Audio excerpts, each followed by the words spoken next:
Saber Direito desta semana aborda a lei penal e inovações. O conceito, a natureza jurídica, finalidade da pena e execução provisória. As aulas são com o advogado criminalista e professor Leonardo Krause.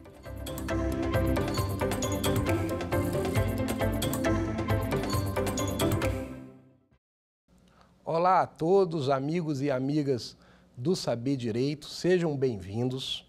Eu me chamo Leonardo Krause, sou professor e advogado criminalista. O nosso curso vai explorar a Lei de Execução Penal 7.210 de 84 e o famoso pacote anticrime, a Lei 13.964 de 2019.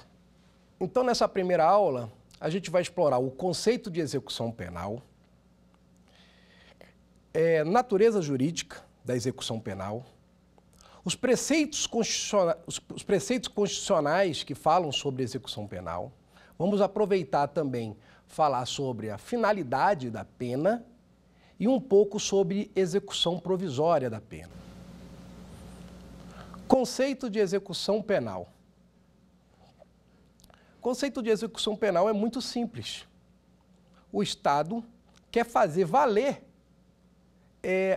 o que foi disposto na sentença condenatória. Podemos também explicar da seguinte forma, e também temos que relembrar, apesar de estarmos falando em sentença condenatória, que a sentença condenatória, a gente está falando o termo sentença, mas ela pode ser reformada através do acordo, enfim. De qualquer forma, vai ser a decisão definitiva da condenação criminal. Então, é uma pretensão executória. E o título dessa pretensão é justamente a sentença, ou o acórdão, né? O resultado final da ação penal. E é com o trânsito julgado, né? Em regra, com o trânsito julgado, que vai gerar, então, o início do processo de execução penal. Calma que mais à frente nós iremos falar também sobre execução provisória. Bom, o juízo de execução, ele dá início, né, a partir do momento que ele recebe do juízo de origem, né, com uma série de documentos, a certidão de trânsito julgado, várias partes do processo, e ele então formaliza o processo de execução. É importante destacar uma diferença entre o processo de execução penal e o processo de execução civil no que diz respeito à citação do executado, né? No processo de execução penal, o juízo da execução já pode iniciar de ofício o seu processo de execução, sem a necessidade de citação, salvo em relação à pena de multa, que nós veremos em outra oportunidade. Então, é importante a gente também caracterizar a natureza jurídica, né, do direito de execução penal. Existem doutrinadores que alegam que é essencialmente uma atividade jurisdicional. Ocorre que já existe boa parte da doutrina que informa que a natureza jurídica é de natureza híbrida. Por que isso? Porque as atividades de execução penal, ela se mistura muito com outro ramo do direito, já reconhecido, inclusive na Constituição, que é o direito penitenciário. Ou seja, explicando melhor, muitas atividades relativas à execução penal são praticadas, né, pelo Poder Judiciário, mas com a assistência da administração pública, com a assistência do Poder Executivo. Então, essas atividades se complementam, por isso que se chama de natureza híbrida, porque existe uma união de forças entre o Poder Judiciário e o Poder Executivo para resolver as questões carcerárias. Então, eu vou dar um exemplo. Existe um instituto chamado recambiamento. O que é isso? Recambiamento é a transferência de um preso para um outro presídio, para uma outra comarca, enfim. Um juízo pede, o outro concede, mas quem efetivamente vai realizar essa transferência? Vai se precisar de viatura, vai se precisar de servidor, de combustível, até mesmo de diária para o servidor público. Então, por isso que é uma questão complexa e precisa dessa união entre os entes do Executivo e do Judiciário. Sobre a autonomia do direito de execução penal, ela é reconhecida perante toda a doutrina, né, como um ramo independente, em que pese sua forte ligação com o Código Penal e com o Código Processo Penal, por 3 motivos. Primeiro, porque possui uma legislação específica, que é a própria Lei 7.210. Segundo, as inúmeras varas de execução penal, né, que trabalham aí de maneira independente. Terceiro, justamente essa questão híbrida, essa questão diferente, né, onde o direito tem que se unir, onde o Poder Judiciário tem que se unir ao Poder Executivo. Então, esses 3 fatores, eles são essenciais para a gente identificar essa autonomia do direito penal, do direito de execução penal. Também é importante ressaltar que compete somente à União, exclusivamente à União, conforme estipula o artigo 22, inciso 1º da Constituição Federal, legislar sobre matéria de direito penal e direito processual penal. Contudo, no artigo 24, inciso 1º da nossa Constituição, informa que o ramo do direito penitenciário ele pode ser legislado, né, concorrentemente entre União, Estados e municípios. E isso também mostra essa integração. Preceitos constitucionais relativos à execução penal. Bom, a maioria desses preceitos constitucionais se encontram entre os incisos 40 e 50 do artigo 5º da nossa Constituição. Então, entre esses incisos, lá se encontra a maioria dos dispositivos que fazem menção à área da execução penal. Vamos comentá-los. O inciso 40. A lei penal não retroagirá, salvo para beneficiar o réu. Claro que esse inciso é aplicado a todo o direito penal. Inclusive, esse termo penal, a gente também tem que aplicá-lo também e elevá-lo para o processo penal. É no sentido mais amplo da palavra. E isso também tem muita interferência na execução penal. Porque quando surge uma lei que beneficia, né, no caso, o réu, mas o condenado também, essa lei também vai retroagir para beneficiá-lo. É importante mostrar a diferença também entre direito material e direito formal, né? A gente aprende na faculdade, essencialmente, que direito material seria o direito penal e o formal seria o processo penal. Mas a gente sabe que isso é quase uma falácia, porque a gente sabe que existe conteúdos materiais, né, de cunho material dentro de uma norma processual. E é importante também, em que pese o artigo 3º do Código de Processo Penal, que informa da aplicabilidade imediata da norma processual penal, é importante a gente informar que se o conteúdo, né, dessa norma for de cunho material, ou seja, no caso da execução penal, vai influenciar na liberdade do indivíduo, no quanto de pena, a lei processual penal também vai ter que retroagir para beneficiar o condenado. Se o conteúdo for estritamente formal, então não há essa necessidade. Claro que isso passa num primeiro momento, quando a lei surge, né, vai surgindo ali os primeiros entendimentos, a primeira avaliação dos juízes, e aí isso vai se consolidando no caminho. Então, por exemplo, digamos que amanhã o agravo em execução, cujo prazo é de 5 dias, se altere para 15 dias. Ora, a lei processual tem aplicação imediata e vai valer a partir daquele instante. Ocorre que não poderão aparecer pessoas alegando prejuízo, apontando para o passado, informando que, não, na minha época, o meu advogado ou o defensor público, ele só tinha 5 dias para entrar e agora aconteceu uma situação mais benéfica e o agravo é de 15 dias. Enfim, não há lógica disso. Não há lógica nenhuma. Agora, quando o conteúdo, né, tem a ver com a liberdade do indivíduo, então tem-se que retroagir.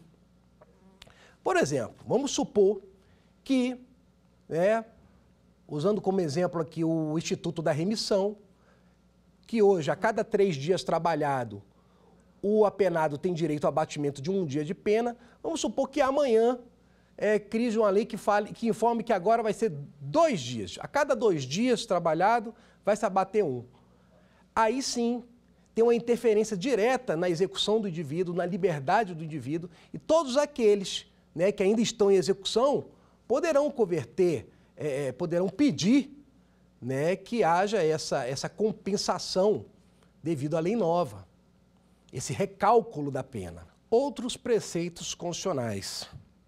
O inciso 43 informa que a lei considerará crimes inafiançáveis e insuscetíveis de graça ou anistia a prática de tortura, o tráfico ilícito de entorpecentes e drogas afim, o terrorismo e os definidos como crimes hediondos, por ele respondendo os mandantes, os executores e os que, podendo evitá-los, se omitirem. Então, aqui é um instituto específico para não se conceder graça ou anistia. Esses 2 institutos a gente vai estudar nas aulas seguintes, para determinados tipos de crime. O inciso 45 do artigo 5º informa o seguinte: nenhuma pena passará da pessoa do condenado, podendo a obrigação de reparar o dano e a decretação do perdimento de bens ser, nos termos da lei, estendidas aos sucessores e contra eles executadas até o limite do valor do patrimônio transferido. Então vamos lá.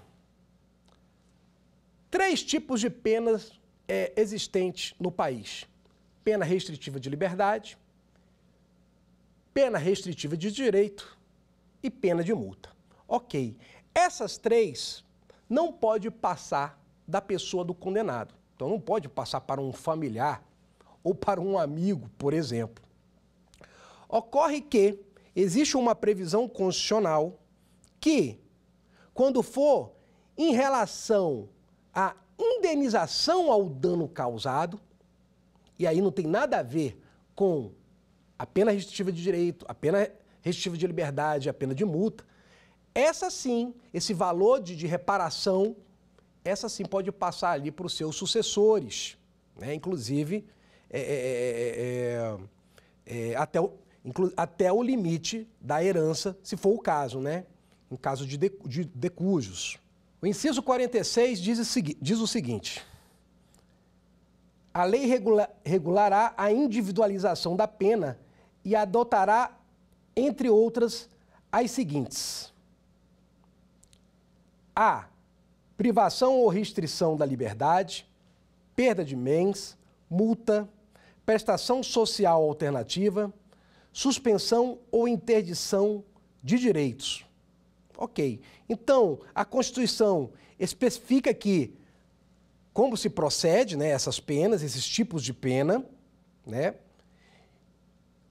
e fala da individualização da pena.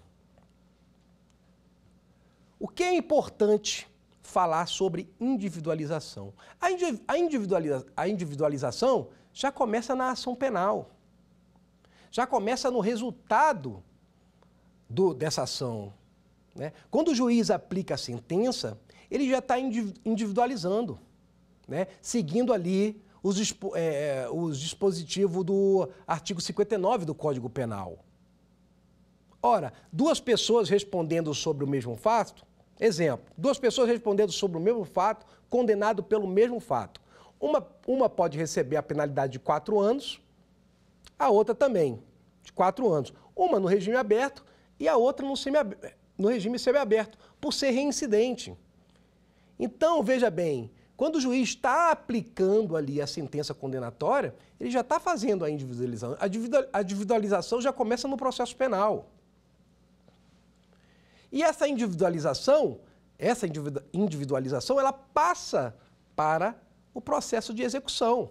Ela continua. A gente vai ver mais adiante, né, que quando esse executado chega para cumprir sua pena, ele vai ser alocado em algum lugar. Ele vai ser classificado conforme a natureza do seu delito, idade, sexo. Enfim, existem vários parâmetros para se separar, né, essas pessoas, e essa separação é a individualização. Outro preceito constitucional está previsto no inciso 47. Não haverá penas de morte, salvo em caso de guerra declarada, nos termos do artigo 84, inciso 19, né, que é competência do presidente da República, privativa, essa declaração de guerra. Não haverá penas de caráter perpétuo, de trabalhos forçados, de banimento e cruéis. Especificando cada uma delas, sob a pena de morte, às vezes até cai em alguma prova, em algum concurso. Ah, no Brasil tem pena de morte? Tem pena de morte, tá? Inclusive o método, né, do cumprimento, né, dessa penalidade é por fuzilamento. Existem vários crimes que importam pena de morte e eles estão previstos lá no Código Penal Militar. Mas, em regra, né, sem essa situação de guerra, não existe a pena de morte. Sobre caráter perpétuo, perpétuo até pouco tempo era até 30 anos e recentemente, né, com o pacote anticrime, elevou-se um pouco, né, um pouco não, que 10 anos não é pouco, elevou-se esse patamar para 40 anos, né, de pena máxima. Trabalhos forçados, né? Então a gente tem que entender que é alguma coisa, até a gente pode até relacionar à legislação trabalhista, né? Porque os presos executam muitos serviços, né? Eles trabalham e a gente tem que entender que às vezes está descarregando um caminhão, às vezes está mexendo com uma obra, e aquilo não é trabalho forçado, porque existem profissionais que fazem esse tipo de serviço aí fora, né? Na vida normal. Pena de banimento, né? Mandar a pessoa para fora do país, não deixar que ela volte nunca mais, esse tipo de coisa. E penas cruéis, né? Uso de instrumentos para provocar dor e sofrimento, inclusive isso importa até, né, o crime de tortura, quem pratica uma pena cruel contra o condenado, o executado. Outro inciso importante é o 48.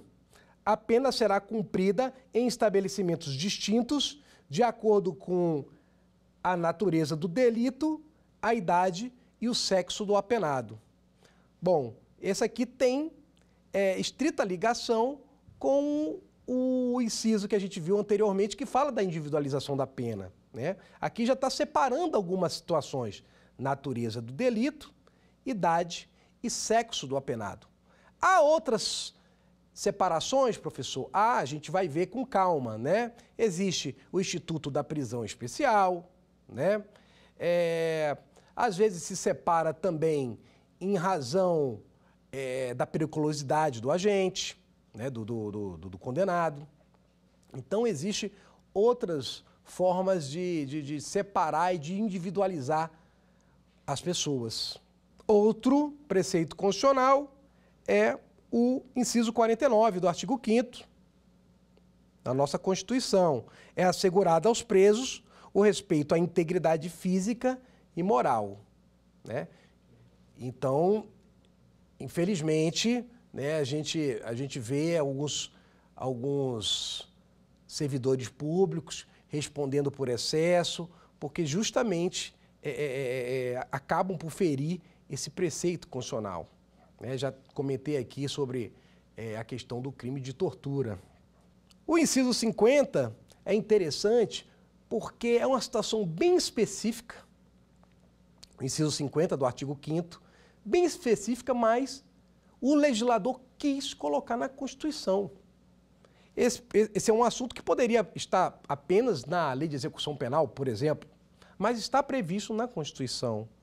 As presidiárias serão asseguradas condições para que possam permanecer com seus filhos durante o período de amamentação. Veja bem, né? Um assunto específico, bem específico, tratado na nossa Constituição. Mais à frente também vamos verificar qual é o período de tempo, né, que essa mãe tem o direito de ficar ali com o seu filho ali na condição de encarcerada.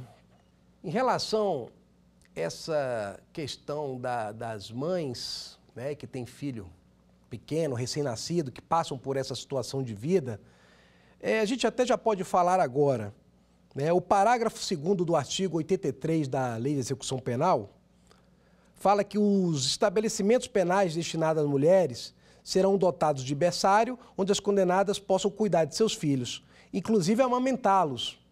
No mínimo, destaque para essa expressão no mínimo, até 6 meses de idade.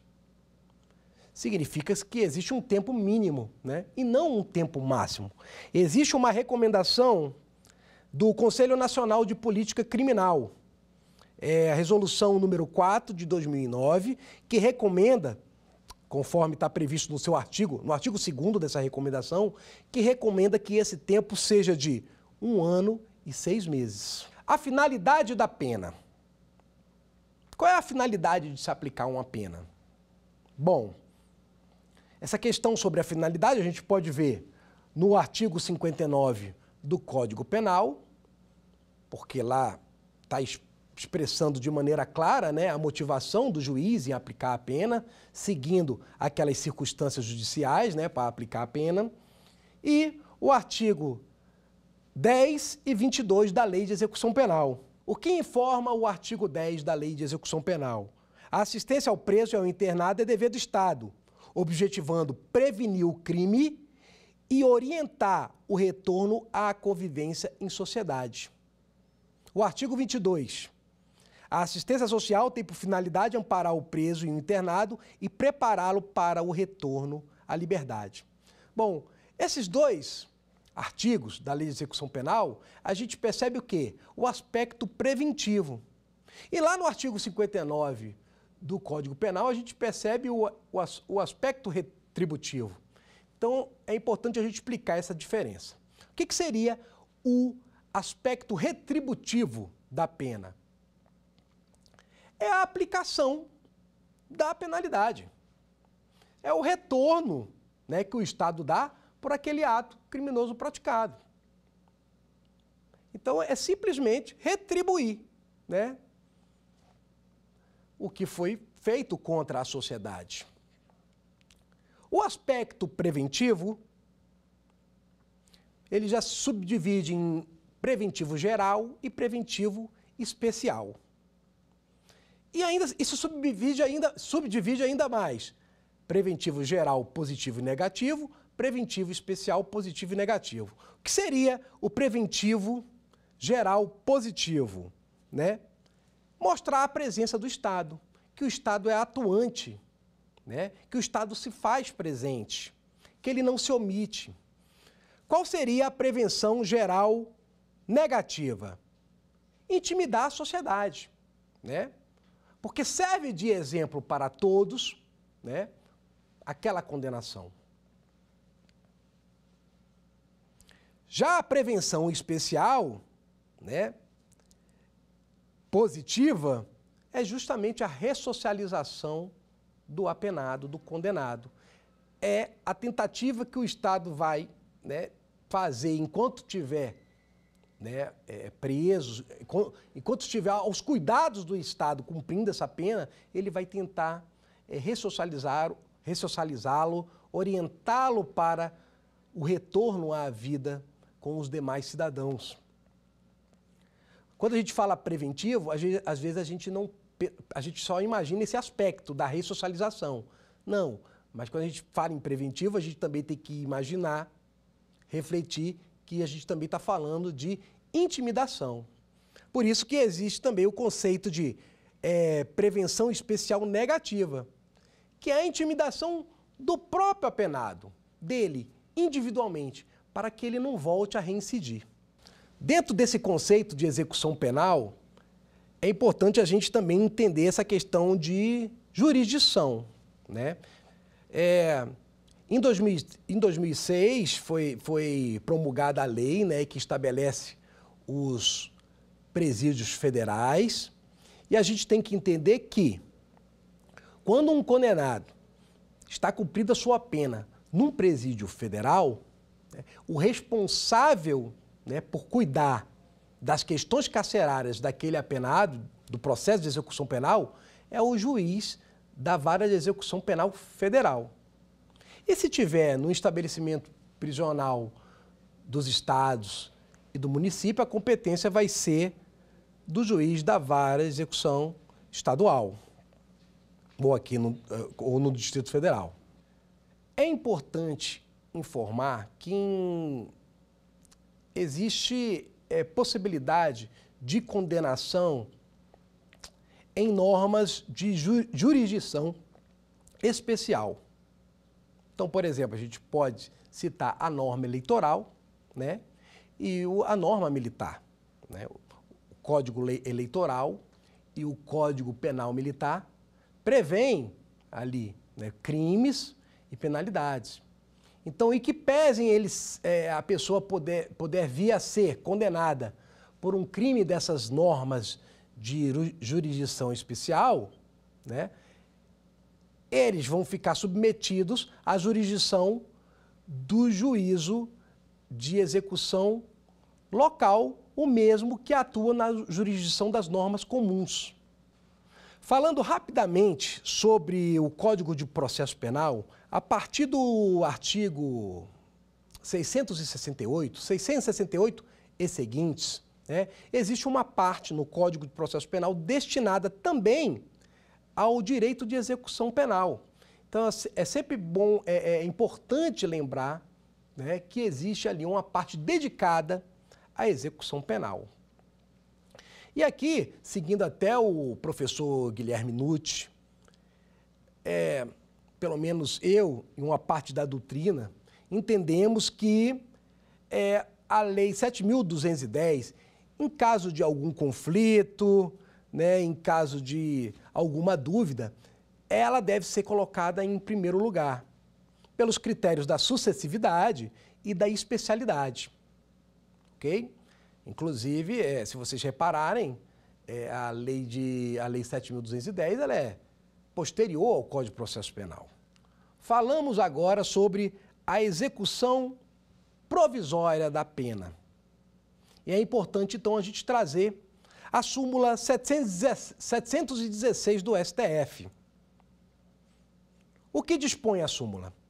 Admite-se a progressão de regime de cumprimento de pena ou a aplicação imediata de regime menos severo, nela determinada, antes do trânsito julgado da sentença condenatória. E por que isso? Antigamente, né, a execução, o processo de execução, formalmente, né, construído, ele só se iniciava após o trânsito julgado. Então, imagine um preso provisório, né, que recebe um quanto de pena numa sentença e tivesse que apelar. Nós sabemos que o trâmite de uma apelação, né, pode levar algum tempo, né, uma duração estendida de tempo. Imagine, então, se for para a instância superior, para o STJ, para o STF. O que acontecia? Muitos apenados deixavam até de apelar, porque eles precisavam do trânsito julgado para iniciar o seu processo de execução, né? A partir dessa súmula, né, isso aí mudou. Então, o preso provisório, ele já pode iniciar uma execução provisória. E como isso? Ora, se ele não tem sentença de primeiro grau, ele tem que levar em consideração o quê? A pena em abstrato. Mas partindo da premissa que a sentença de primeiro grau, né, ela já foi proferida, então ali ele já tem um quanto de pena onde ele pode já verificar os seus direitos. Direitos de progressão de regime, de indulto, de comutação de pena. Então veja bem,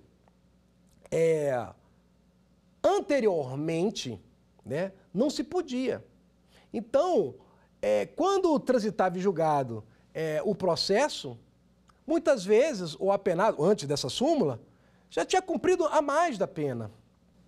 E vale lembrar que essa situação, esse benefício de execução, vamos dizer assim, esse benefício de execução provisória da pena aos presos provisórios também se estende àqueles que se encontram em prisão especial. E nas aulas seguintes a gente vai ver essa questão da prisão especial. E como se dá o início da execução penal, né? Já falei anteriormente, né, que o juízo de origem, né, onde foi processado a ação penal, ele vai emitir, né, após o transjulgado, ele vai emitir para o juízo da execução uma carta-guia. Né, a gente chama esse documento de carta-guia, né, uma carta-guia de recolhimento do preso. Enfim, juntamente com diversas partes do processo. Partes importantes, sentença, acórdão, né, se tiver, denúncia, enfim.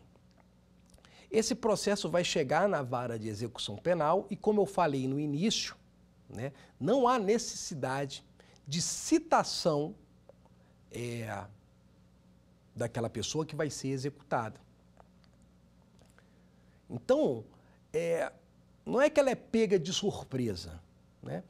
Em tese, ela já está ali acompanhando o processo, os resultados do processo, né? Já foi citado da sentença, por exemplo, né? Então ele está acompanhando ali eventuais recursos, né? Agora, do transjulgado, né, para esse início da execução, não há uma obrigatoriedade, né, do juízo de execução penal citar para informar, olha, nós vamos começar, né, o início da execução. É claro que, conforme o tipo de regime, por exemplo, né, nós vamos ter comunicações diferentes. Se a pessoa se a pessoa foi condenada a uma pena no regime fechado, né, ela, às vezes até sem saber, tem aí um mandado de prisão contra ela, né? É expedido um mandado de prisão, vai ser cumprida né, esse mandado vai ser cumprido pela autoridade policial e essa pessoa, ela é buscada, capturada, né, e levada justamente para iniciar a execução da pena. Obviamente, nada impede que a pessoa que já está sabendo, inclusive do transjulgado, e de que o processo já se deslocou, já se encontra na vara de execução penal, dela própria se apresentar à autoridade policial, né, para o início de cumprimento de pena. Ela já tem essa informação, né, ela já sabe, então ela mesma vai e se apresenta. Até para evitar o constrangimento, né, de policiais chegando na casa da pessoa e a pessoa sendo ali capturada no ambiente do seu lar, enfim. E por que eu falei que conforme o regime? Ora, se aquela pessoa está no regime aberto, a depender da localidade, porque conforme os estados e as comarcas, há uma diferença no cumprimento do regime aberto. Que diferença é essa? A previsão da Lei de Execução Penal é que a pessoa seja recolhida numa casa albergue. Ocorre que vários estados não possuem essa casa-albergue. Então, coloca essa pessoa para cumprir a pena em domicílio, né? Eles até, a doutrina usa às vezes o termo casa-albergue domicílio, né? Ou casa-albergue domiciliar. Então, o que acontece? Aquela pessoa ela não precisa de um mandado de prisão, ela precisa ser informada para comparecer à vara de execução penal, onde ela vai receber, né, numa audiência, ela vai receber ali as instruções de como vai funcionar aquele regime aberto. O mesmo acontece, logicamente, com quem é condenado por uma medida restritiva de direito, né? Ou seja, é uma medida que não é uma penalidade corpórea. Então, essa pessoa vai ser intimada para comparecer ao juízo de execução para tomar par, né, do que ele tem que cumprir. Qual é a penalidade restritiva de direito? É uma limitação de fim de semana? Né? É trabalhar em algum órgão da administração pública? Né? Então, ele precisa ser intimado para receber essa informação. E eu queria aqui lembrar, fazer ressalva à penalidade de multa. Da penalidade de multa, o apenado ele precisa ser citado. Ele precisa ser informado. Até porque vai lhe ser concedido 10 dias de prazo para o pagamento dessa multa. Como vai haver um processo à parte, né, conduzido primeiramente pelo Ministério Público, para tratar da execução dessa penalidade de multa em específico, por isso a necessidade da citação. Lembrando que prevê a Lei de Execução Penal que, em caso de não resposta, a não pagamento, pode-se iniciar, então, um processo de penhora nos modos da norma civil. Bom, então agora nós montamos algumas questões, né, o nosso quiz, e vamos, então, tentar respondê-las.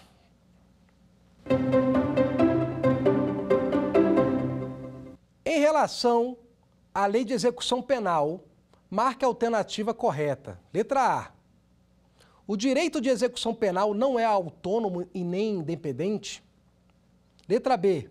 O poder disciplinar só pode ser exercido pelo juiz da execução penal. Letra C. O objetivo da execução penal é efetivar as disposições de decisão criminal condenatória, ainda que não definitiva, de forma a proporcionar condições para a integração social do condenado, do internado e do menor infrator. Letra D. A pena possui finalidade retributiva e preventiva? A alternativa correta é a letra D. A gente falou aqui sobre a finalidade da pena, a finalidade retributiva e preventiva. Lembrando, né, resumindo, retributiva é realmente a resposta àquela conduta, né, criminosa, a pessoa deve pagar por isso.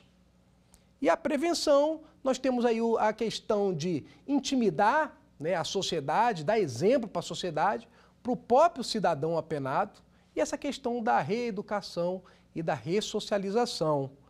Também é importante a gente destacar as questões falsas, né? Inclusive, a gente aprende mais estudando, às vezes, as questões falsas do que a correta. A letra A, o direito de execução penal não é autônomo e nem independente? Não, né? Na nossa primeira parte da aula, a gente falou que é autônomo e é independente, em que pese sua ligação com o direito penal e processual penal. B, o poder disciplinar só pode ser exercido pelo juiz da execução penal? Bom, a gente não falou sobre isso, né, durante a aula, mas a gente fala aqui. O poder disciplinar, né, que é a questão de administrar, né, as questões disciplinares, ela pertence tanto ao juízo da execução penal, mas também pertence ao diretor do estabelecimento prisional. Então, nós podemos informar que esse poder disciplinar, ele é compartilhado entre o juiz da execução e o diretor do estabelecimento prisional. Letra C. O objetivo da execução penal é efetivar as disposições de decisão criminal condenatória, ainda que não definitiva, até aqui tudo bem, de forma a proporcionar condições para a integração social do condenado, do internado e do menor infrator. Isso aqui é a reprodução, até a palavra internado é a reprodução do artigo 1º da Lei de Execução Penal, né? Então, a LEP, ela trata do condenado, trata do internado, depois a gente vai ver essa diferença, né? O que é esse internado, essa internação, mas não trata do menor infrator. O menor infrator é uma questão específica, né?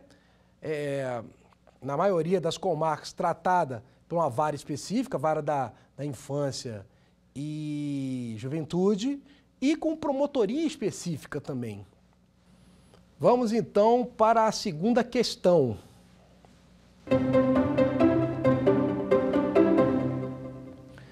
Acerca de fundamentos constitucionais que envolvem a execução da pena, é incorreto afirmar o seguinte: A.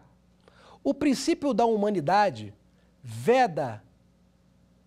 detalhe, é incorreto afirmar, tá, pessoal? Incorreto afirmar. Letra A. O princípio da humanidade veda a aplicação de penas cruéis? B. Existe possibilidade de pena de morte? C. A Constituição Federal nada dispõe sobre individualização da pena? D. A pena será cumprida em estabelecimentos distintos de acordo com a natureza do delito, a idade e o sexo do apenado? Então, já identificaram a alternativa incorreta? Pois bem, a alternativa incorreta é a letra C.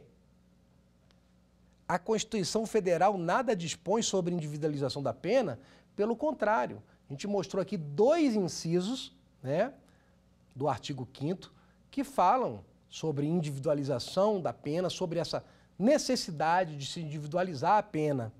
Inclusive, a letra D é um desses incisos. Olha a letra D. A pena será cumprida em estabelecimentos distintos de acordo com a natureza do delito, a idade e o sexo do apenado, né? Muitos estabelecimentos penais já estabeleceram que essa separação já tem que ocorrer a partir dos 60 anos. Então, geralmente é destinado uma ala específica para as pessoas com idade superior a 60 anos, até por conta do Estatuto do Idoso, e tem essa referência, né? O sexo do apenado, isso aí que não é preciso nem maiores delongas, né? Seria um absurdo, né, misturar o público feminino com o público masculino.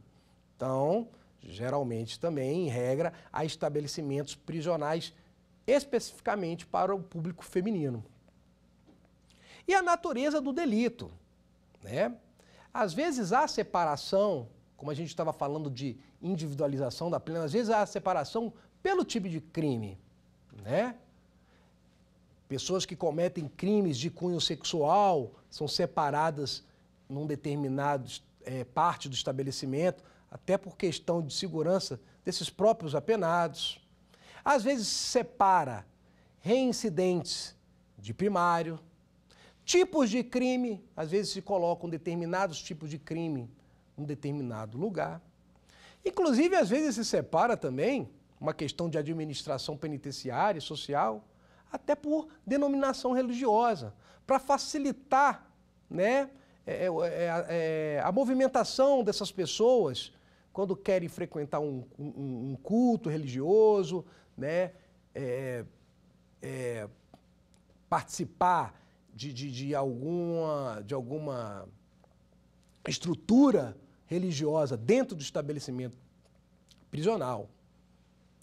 Aqui a gente já está entrando dentro do direito penitenciário, da administração, né, da alocação dessas pessoas dentro do estabelecimento penal. Isso tem muito a ver também com a construção, com o prédio, com o espaço físico, né?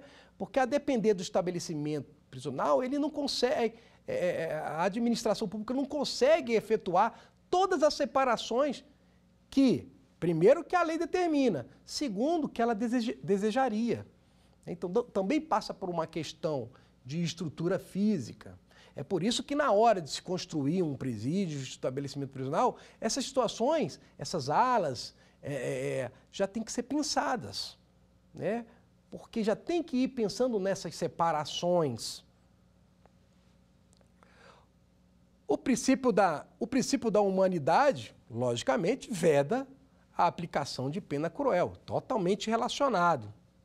E a gente comentou, né, que existe a possibilidade, sim, remota, mas existe a pena de morte no Brasil, ela existe, né, em termos de previsão normativa, né, em caso de guerra, e os crimes que importam essa penalidade se encontram lá no Código Penal Militar.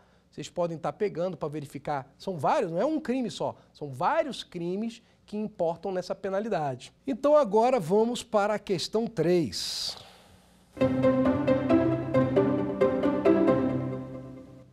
Sobre execução provisória da pena, é correto afirmar que, letra A, não pode haver regressão de regime em razão de provimento de recurso ministerial.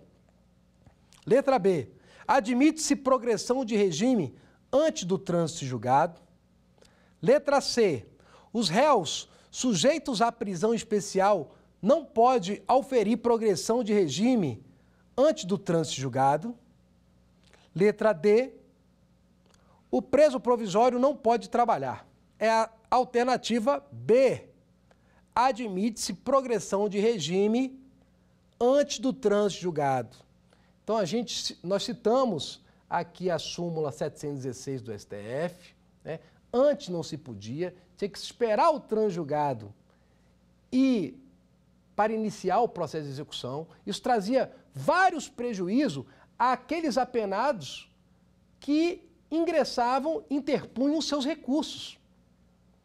Porque tinha que esperar o trâmite desses recursos para depois se iniciar o processo de execução. Nisso, né, ele preso provisoriamente, ele já estava perdendo ali alguns benefícios previstos na lei de execução penal. Vamos comentar as incorretas. Não pode haver regressão de regime em razão de provimento de recurso ministerial? Ora, da mesma forma que o preso provisório pode progredir do regime, né, durante o processo, veja bem, em razão de recurso do Ministério Público, né, que tenha provimento, pode existir a possibilidade dessa pena ser aumentada. Então, enquanto ele estava aqui com a decisão de primeiro grau, de repente, ele estava no regime semiaberto, com direito de responder em liberdade, por exemplo. Isso pode mudar. Pode mudar a nível de apelação. Apelação do parquê, né, o recurso ministerial. Mudando essa pena, pode-se, né, aumentando-se essa pena, pode-se mudar o regime. E aí, o juiz de execução, né, o tribunal já vai poder emitir essa informação ao juízo da execução e ele vai poder sim regredir o regime. Porque ali já há um novo resultado, uma nova situação. Letra C. Os réus sujeitos à prisão especial não pode aferir progressão de regime antes do transjulgado? Pois bem, depois a gente vai ver o que é esse instituto da prisão especial, mas o que a gente só quer informar nesse instante é que ele que se estende aos presos especiais, tá? Esse mesmo benefício de execução provisória dos presos preventivos. O preso provisório não pode trabalhar, a gente não falou sobre isso, mas o preso provisório, ele não tem a obrigação, o dever de trabalhar, mas pode ser concedido a ele o trabalho. Enfim, Então, o que a gente viu nesse nosso primeiro encontro? O conceito de execução penal, natureza jurídica do direito de execução penal, a autonomia e independência do direito de execução penal, a finalidade da pena e adentramos um pouco a execução provisória da pena. Então, um abraço e em breve nos veremos no nosso segundo encontro. Quer dar alguma sugestão de tema para os cursos do Saber Direito? Então mande um e-mail para a gente, saberdireito@stf.jus.br, ou entre em contato pelo WhatsApp. O número é esse que aparece na sua tela. Você também pode estudar pela internet. Acesse nosso site tvjustiça.jus.br, ou pode ainda rever as aulas no canal do YouTube TV Justiça Oficial.